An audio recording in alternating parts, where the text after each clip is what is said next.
Breaking tonight, new video of that disturbing incident involving President-elect Donald Trump's daughter, Ivanka, allegedly being berated by an angry passenger on board a plane. Even worse, her 3 young children were traveling with her. Welcome to the Kelly File. I'm Sandra Smith in for Megyn Kelly tonight. Ivanka Trump was traveling with her husband and 3 young kids on a airport this morning when another passenger noticed her and went off. The man reportedly screaming at her, jeering at her children, and much more, getting himself eventually kicked off the plane. His partner posting this photo on Twitter, showing Ivanka visibly upset. And just moments ago, a TMZ camera crew caught up to the couple to ask them about the confrontation. Can I just ask if you regretted it all, man? Was it a bad idea to do it in front of everyone's kids? The incident raising serious safety concerns about the new first family. And in moments, in a Kelly File exclusive, Sean Spicer, the newly named press secretary for the Trump administration, will be here to respond. But first, Peter Doocy is live in Palm Beach, Florida, with more on this bizarre incident involving the future first family. What are we learning now? Sandra, even though Ivanka Trump was sitting with her 3 young children, and even though the holidays are here, this agitated air traveler laid into her because he was so upset he had to share the coach cabin of a commercial airliner with her. According to TMZ, some of the lines this man directed at Ms. Trump included, quote, "Your father is ruining the country," and, quote, "Why is she on our flight? She should be flying private." But when given a chance to share his frustrations with the world, that flyer froze up. TMZ also reports the passenger who couldn't keep it together was holding a small child of his own, but still didn't censor himself. And don't think this was just a spur-of-the-moment emotional outburst, because before boarding, the man's husband tweeted, quote, "Ivanka and Jared at JFK T5 flying commercial. My husband chasing them down to harass them. Hashtag banality of evil." That Twitter account, which also shared a post describing the disruptor's demeanor as calm, has since been taken down, and the traveling party that was removed from the plane was delayed getting from New York to San Francisco, but they were still allowed to fly today because JetBlue booted them from that jet and rebooked them on a later flight, explaining that flight attendants were following protocol that goes like this, quote, "If the crew determines that a customer is causing conflict on the aircraft, the customer will be asked to deplane, especially if the crew feels the situation runs the risk of escalation during the flight." By all accounts, nothing ever got physical on this flight, and by all accounts, Ivanka and her husband, Jared Kushner, took the high road. They didn't yell anything back. Sandra? Peter Doocy, thank you. Surely we need to discuss this. Joining us now, David Wohl is a Trump supporter and attorney, and Nomiki Konst is host of The Filter on Sirius XM Progress. So, David, what do you make of this entire situation? I mean, everybody kind of looked at this incident and said, what happened? But it did appear there was some premeditation with that tweet that was sent out by the man's partner saying they had spotted Ivanka Trump and he was chasing after her. Right. He says he's spotted her in Terminal 5, which creates a security risk in and of itself. And then there was premeditation in the harassment, which makes it worse. And let's not kid ourselves. If they had done this to Barack Obama's children, they would not have been put on another flight as JetBlue did. They would have been put on the no-fly list. This is the type of juvenile behavior, this irrational behavior that has exploded among the left since Mr. Trump's huge victory. It needs to stop. If you have a problem with Mr. Trump, tweet him, send him an email. Do not attack his family, because you'll end up paying the price. And I think this is going to go further than just this being booted off this one flight. Well, it has to. This is really bad news. If you're like me, Nomiki, you were saying, well, where was the security? First of all, everybody was shocked she was on a commercial airliner and sitting coach with her family. But then it was, where was the security in all this? Right. Secret Service was present. When contacted, they referred inquiries to JetBlue about all of it. But they did say Ivanka Trump has full Secret Service protection as the daughter of the president-elect. But still, for this man to berate her, a mother in front of her 3 young children, Listen, I commend Ivanka Trump and Jared Kushner for living a civilian lifestyle, trying to live a normal life amidst the chaos of going into a Trump presidency. But she's not a simple civilian. She's not just the daughter of the president. You know, this isn't Sasha and Malia, who are underage in the presidency living in the White House. This is somebody who's trying to be a civilian, who claims that she's just the daughter of Donald Trump, but also shows up to high-level meetings with dignitaries around the world and is very involved in the decision-making. Well, she does not have any official role. So that justifies her being attacked on an airplane with her husband and her children? And when this clown has his child with him, he attacks as well? I mean, nothing justifies it, and nothing can allow this to happen in the future. But what backs up, Miki, let me get this in here, because your same sentiment was echoed in a piece in Vogue today. They said this is just the latest in backlash against Ivanka, who has repeatedly declared herself just a daughter, while simultaneously sitting on her father's meetings and phone calls, meeting with foreign leaders.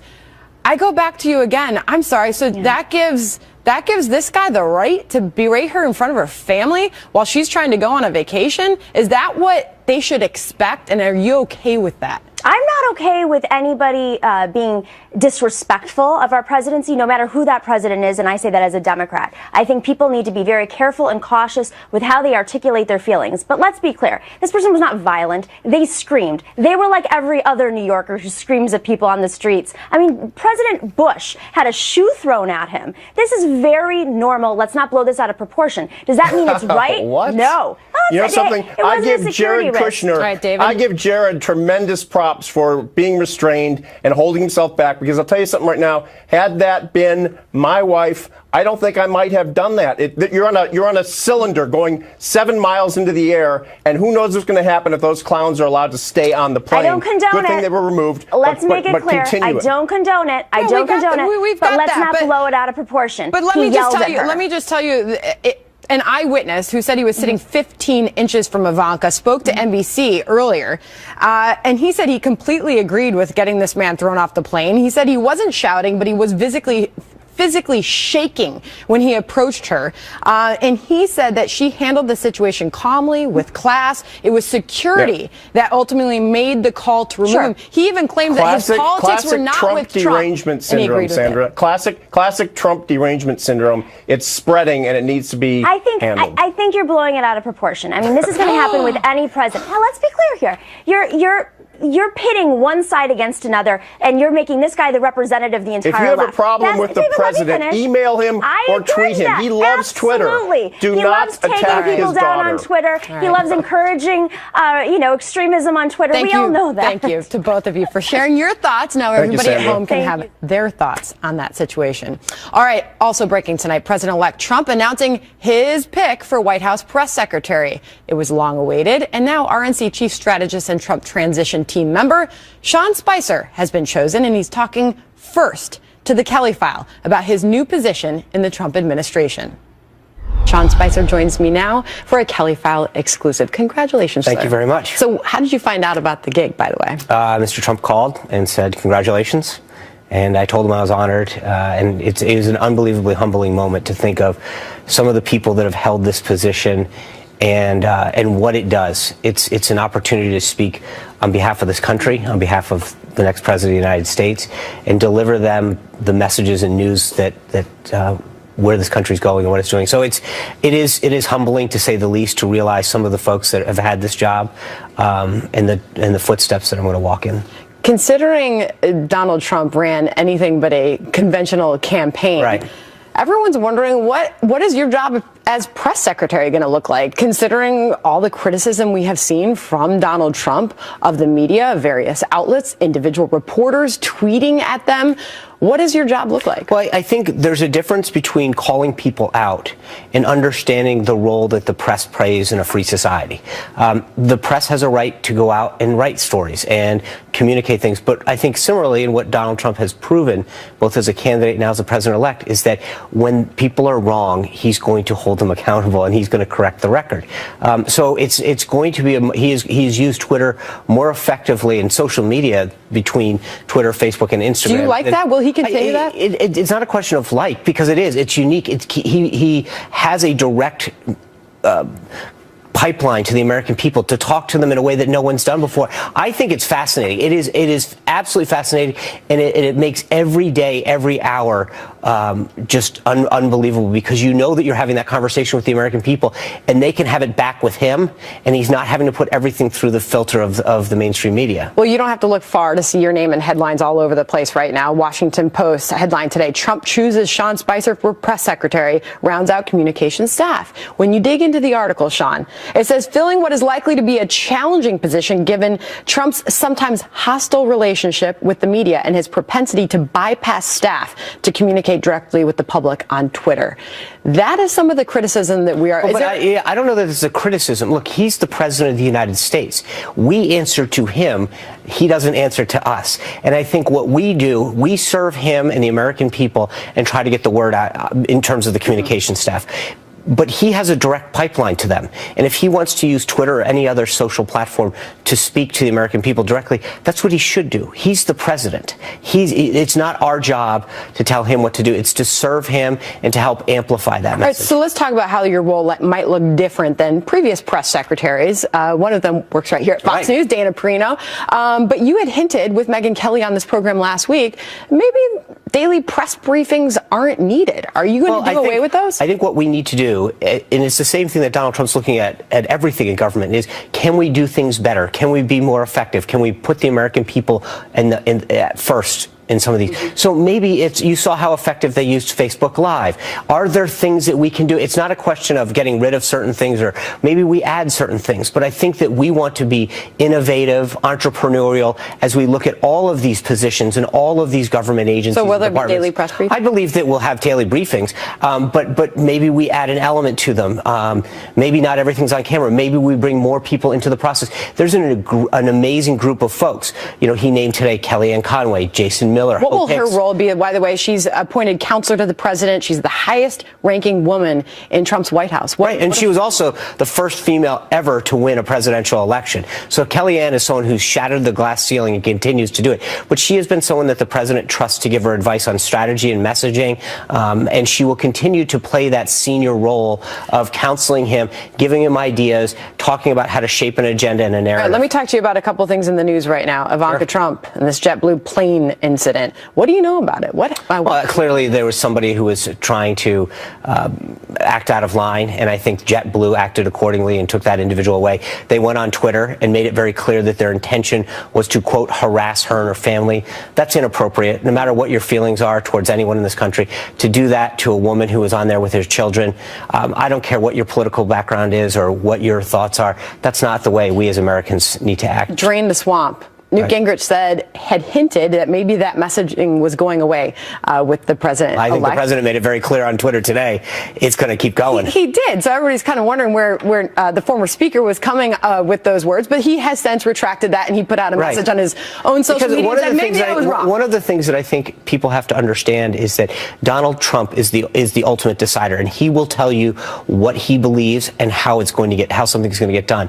Other people don't tell him what he needs to think or do.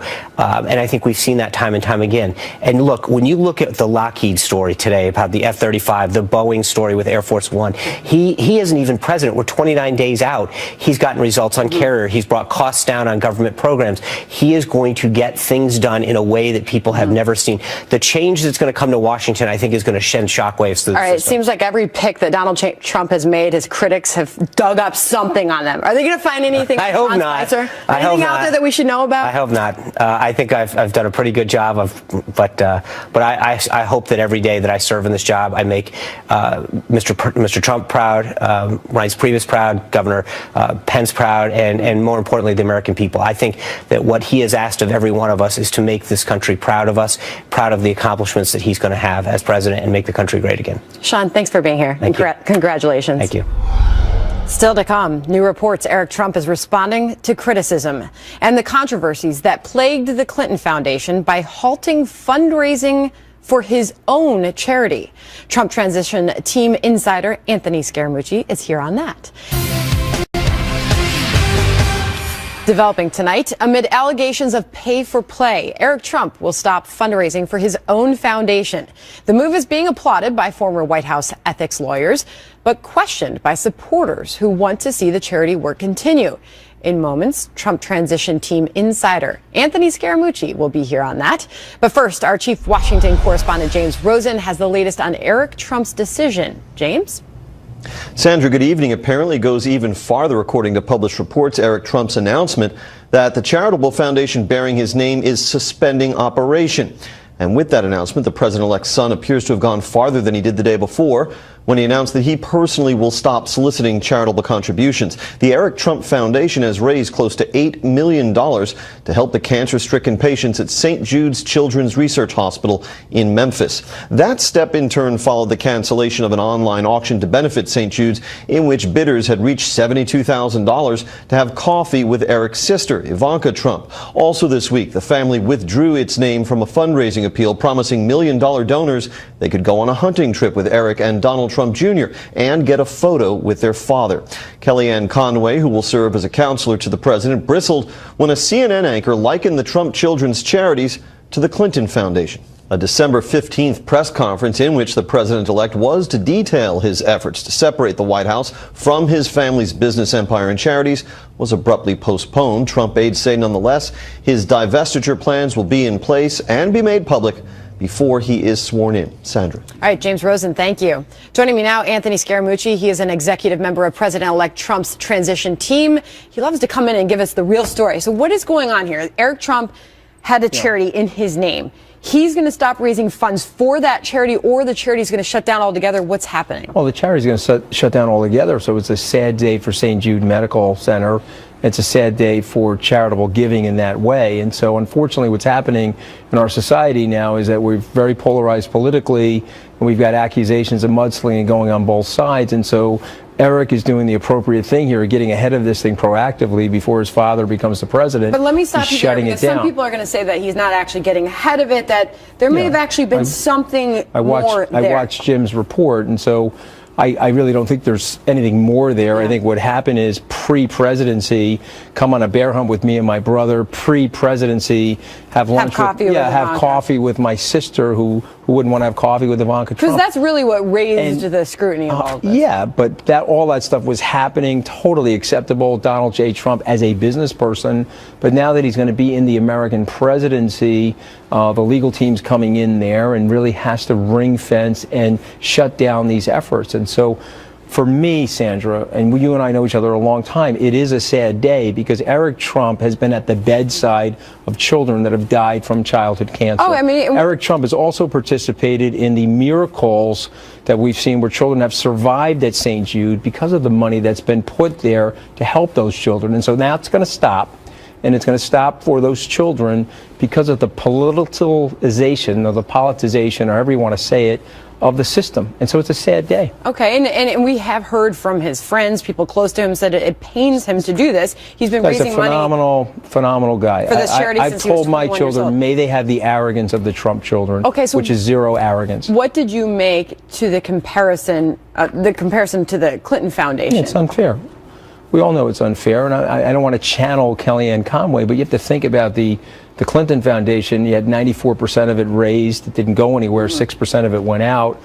He did a 98.2% drive-through to the St. Jude Medical Center. By the way, so we're talking about the Eric Trump Foundation being compared to. What about the Trump Foundation itself? Where does that stand? You know, I don't know super amounts about the Trump Foundation, but my guess is, knowing Don McGahn as well as I do, and knowing the president-elect as well as I do, they want to give the appearance of no impropriety whatsoever.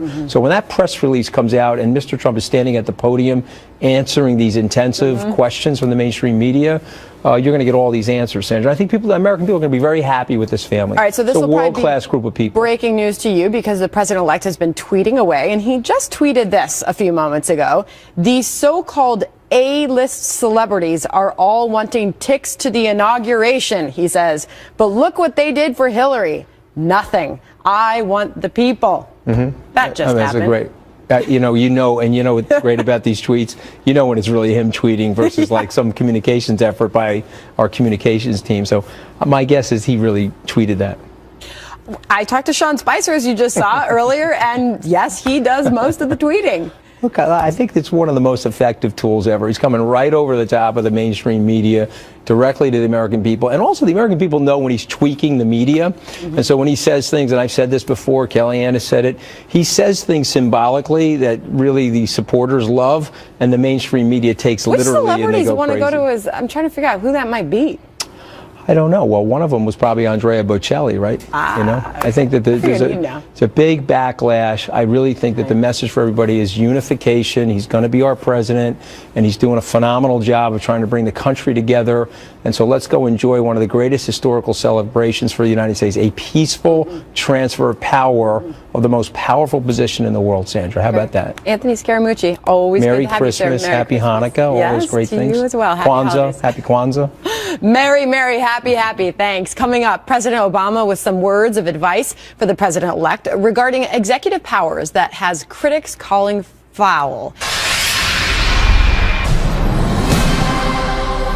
Breaking tonight, stunning new video of the apparent terror attack in Germany this week, showing the very first moments of the horrifying scene.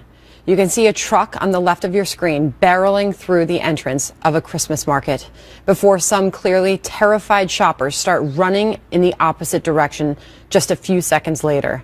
This comes as we learn that investigators believe Anis Amri is the perpetrator of the attack, and he was no stranger to authorities abroad. And even in the United States, senior foreign affairs correspondent Greg Palkot has more from Berlin. Sandra, we are at the Christmas market in Berlin that was the scene Monday night of that terrible truck attack, which left 12 dead and 50 injured. This as the investigation into that attack goes into high gear, and that means the search for 24-year-old Tunisian man Anis Amri. German Chancellor Angela Merkel on Thursday saying that officials think they're close to nabbing him. They found his fingerprints on the cab of the truck. The local media says the police are still searching for clues. Reports also say that that suspect was very much on the German terror radar over the past several months, arrested or detained a few times, monitored, offering to commit attack within Germany. And reportedly, he was on the U.S. radar too. He's said to have been on the no-fly terror list. The officials said to have monitored him talking to Islamist figures as well as checking out terror websites. Now, Sandra, it is dark here now. In fact, this market is closed. But earlier today, we took a look at the market and talked to some people. Here's what we saw. Here's what we heard.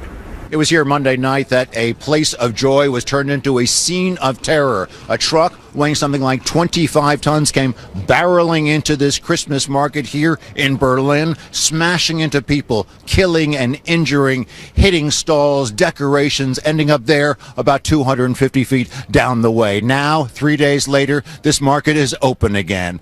A sign of courage, a sign of defiance. Having it open right now, it's not just having feelings, but also for me it's a strong signal, it's a sign. A sign of what?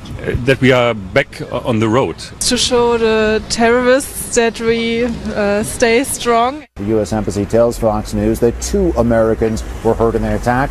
One has been released from the hospital, another is still in. We are told that there are 12 in hospitals right now, and all of them are in serious condition. That's the latest from Berlin. Back to you, Sandra. Thanks so much, Greg. Tonight's headlines are causing some critics to pounce on the president-elect's proposed ban on immigration from some Muslim-majority countries after he suggested yesterday that the situation in Berlin proves that he is, quote, 100% correct on this issue. Pete Hoekstra is a former House Intelligence Committee chairman and former Trump campaign national security advisor. Buck Sexton is a former CIA officer and host of the Buck Sexton Show on The Blaze. Buck, I'll start with you first. Clearly, this attack has exposed problems with Germany's immigration system. What have we learned in the wake of this horrific attack? What we've seen is that there were a number of points at which this individual should have been detained and sent out of the country. The fact that you would have someone who is known to fraternize with jihadists, who has been caught on surveillance tapes, talking about perhaps procuring weapons, who was clearly a security risk, was known to be a security risk, but they couldn't deport him from the country because he lacked a passport from his country of origin just goes to show how inept, quite honestly, the German immigration authorities and German immigration law actually are here. There's also, of course, the security services failure. I know that they are overrun right now in Germany, in part because of the Merkel policy of open doors to much of the refugee population coming in from Syria and other places in the Muslim world. Because of that, they're completely inundated with surveillance needs for known extremists all across the country. This is a security burden that they can't really handle. But in this case, we're talking about somebody who made a lot of mistakes, who popped up on the radar. They should have detained him and kicked him out of the country or found a way to keep him in prison. They just dropped the ball on both immigration and security. Congressman, I think that's what troubles so many. When you look at this attack and you look at all the details coming out of it about him, about where he came from, about what he's done, what we knew about this man, and how he slipped through the cracks and how he was able to carry out such a horrible attack. And what it really does is it highlights how ineffective the West, the Europeans, and the United States have been in fighting this threat from radical Islam over the last number of years. We've got 5 failed states in the Middle East. What does that mean? It means that terrorists have enough of an influence in there to make sure that the central government doesn't control much of the nation. They include Libya, Syria, Iraq, and Yemen. We have 10 million refugees or displaced people in that part of the world. 1 million of them have gone into Europe, many of them into Germany. They haven't had the vetting. This is why Donald Trump's proposals make so much sense. What is he proposing? We're going to have secure borders. We're going to make sure that we control who comes into the country. And for people who come from terrorist regions where the governments are failed, where we don't have proper documentation, yes, we are going to have extreme vetting. So hopefully we don't have what they saw in Germany, an individual who they can't send back to their home country because he got into Germany and he didn't even have a passport. It shows you how hollow our national security policy has been. And meanwhile, Buck, as we approach Christmas and New Year's and Inauguration Day, we wonder if what we saw there, if it's coming here or more of it based on recent attacks that we have seen. It makes you wonder what the terror threat is today in the United States. Well, Senator, they're responding specifically here at the Berlin attack and others that it should be pointed out that have been thwarted by German authorities. There's just a plot in Australia that's been thwarted. But this is what the Islamic State wants. They want individuals who have radicalized on their own to decide to use everyday items, knives, vehicles, trucks, whatever they can to just cause mass casualty attacks in the West against perceived enemies of Islam in America and around the world. And this is going to continue on, unfortunately. It's very difficult to stop these kinds of attacks, which is why ISIS is pushing for them. And we are in a heightened threat season right now because they've also been saying that they want to hit us during the holidays. Yep. There's more congregations of people outside. So an enormous burden on security services in Germany, in Europe, and here in this country. And we just have to hope that we get it right every time, or else there are going to be more like this. All right, Buck, Congressman, thanks for joining us tonight. Thank you. Good of you to be here. All right, well, coming up, breaking new developments on what's being called a turning point on the humanitarian crisis in Syria. Plus, is President Obama having a change of heart on some of his most controversial decisions in the White House? Wait till you hear his unusual advice to Donald Trump. Then we'll discuss it with Mark Thiessen and Jessica Ehrlich. As you might imagine, many critics are crying foul as Mr. Obama has made it no secret of his love for his pen and phone. Listen to this. I've told my administration to keep looking every single day for actions we can take without Congress. I've got a pen and I've got a phone, and I can use that pen to sign executive orders and take executive actions and administrative actions that move the ball forward. I've got a pen to take executive actions where Congress won't. Where Congress isn't acting, I'll act on my own. I've got a pen and I've got a phone, and that's all I need. Mark Thiessen is a former chief speechwriter for President George W. Bush and a Fox News contributor. Jessica Ehrlich is a Democratic strategist. Mark, I'll start with you first. You've got a big smile on your face. It was a beautiful montage put together by the production staff of this show. I mean, he said it, and then look what he did.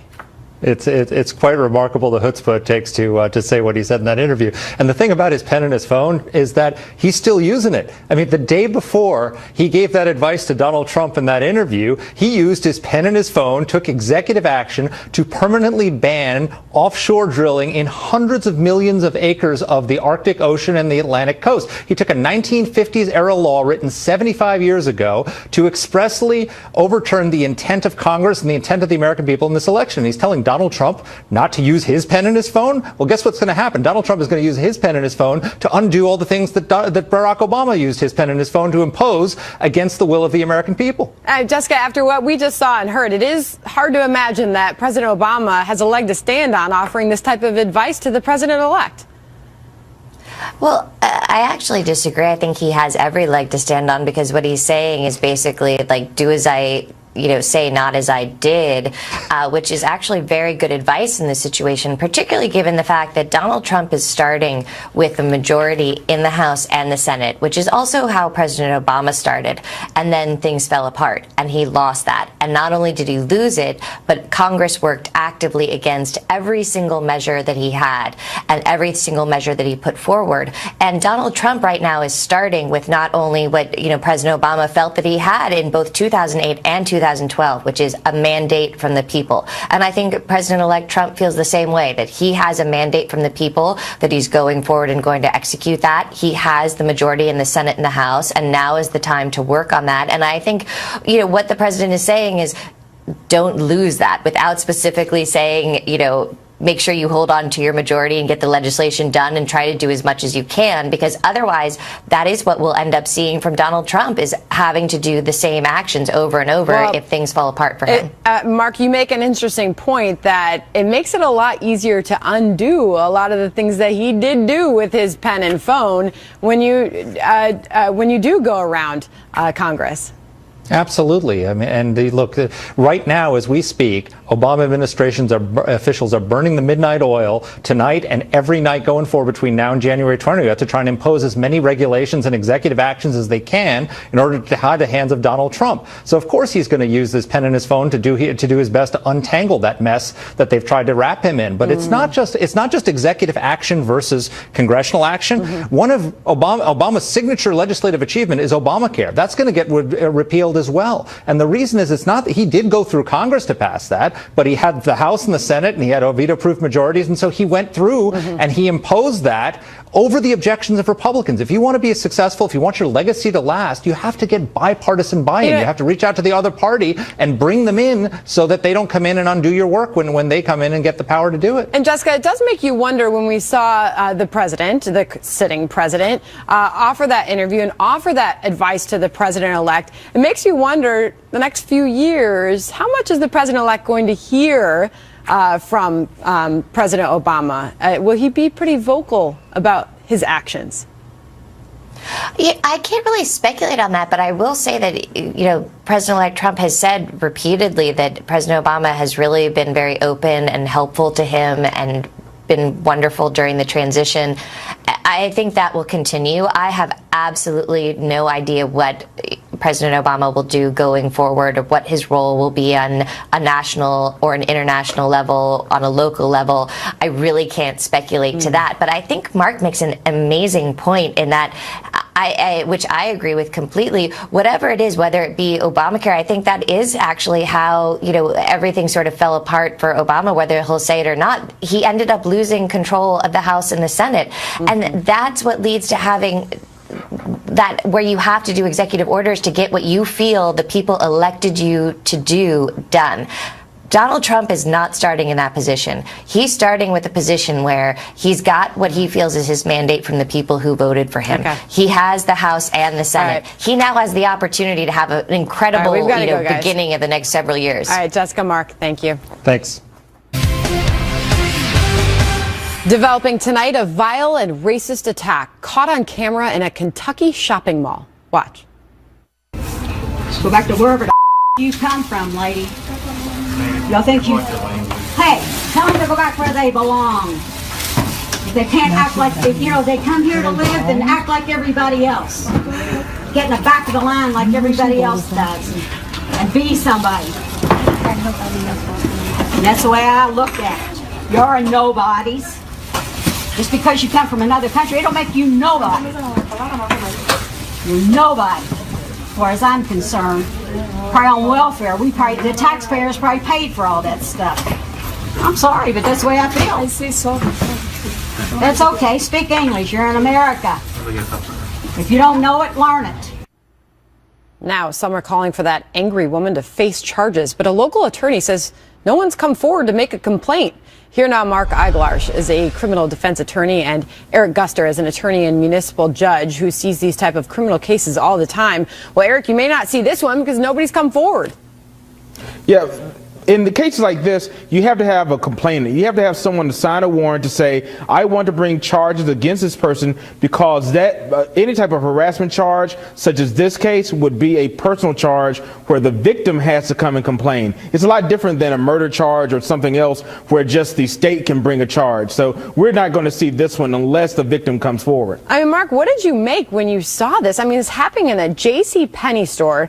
Obviously, you saw the video. It was a white woman, 2 Hispanic women, and one cut in line. I mean, you know, this kind of stuff happens as the holidays. People are tired. They're hungry. I mean, people get upset. But, I mean, this was a racist, angry tirade. Yeah. Sandra, I found her speech as gross as what I've allowed to grow on my face, but as outrageous and offensive as we all find it to be. Let's make one thing clear. I disagree with what was just said. It's not a criminal case.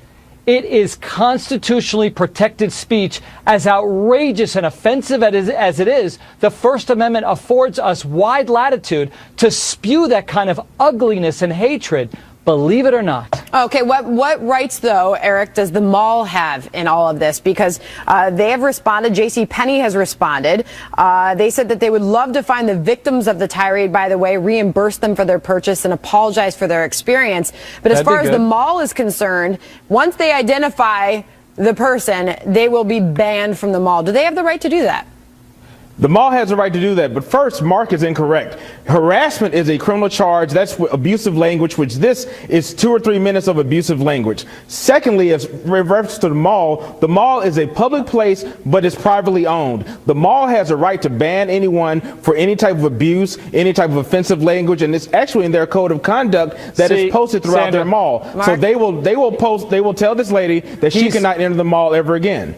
Mark? He's right about the mall part. It's a private place. They can keep her out, issue a trespass warning. He's right on that. He's dead wrong on whether this is a criminal charge. Merely because people are offended, the Supreme Court has made it very clear. Skokie versus Illinois, the list of cases go on and on. We learned them in law school. You can be outrageous and offensive. I wouldn't mind if she goes to jail. But you cannot use abusive language. I would defend you can't her. use abusive language. So Eric, listen, if somebody who was present during that confrontation, if they're listening to this, what do you do if you see something like this? This is the type of situation where number one, it's great that someone videoed it. Secondly, you have to let the DA know that you are a potential witness, because this person may need extra witnesses to talk about the situation, to give the scope of it, just in case it goes to trial. Because this is harassment. You cannot verbally harass anyone without expectations of arrest. 5 seconds left. It's not a criminal offense. It's outrageous. It's morally wrong, but legally, unfortunately, it's permissible. Right. We've got to leave it right there. Thanks to both of you. We'll be right back. Make sure you settle for more this holiday season and buy Meghan's new New York Times best-selling book. It's sure to inspire you to make 2017 the best year yet, and it will be. Jen says she took every experience and learned from them. She is a role model. Michael Nixon says life-changing book for girls and women of all ages. And Marty Lynn Black says, I was inspired. Her story has changed me and encouraged me to be more supportive of the women in my life and more honest with myself about what I want my life to look like. So buy your copy of Settle for More right now. It makes the perfect gift for anyone on your Christmas list. Last-minute shoppers out there, it's available now on Amazon or anywhere books are sold. Thank you so much for joining us tonight. I'm Sandra Smith, and this is The Kelly File.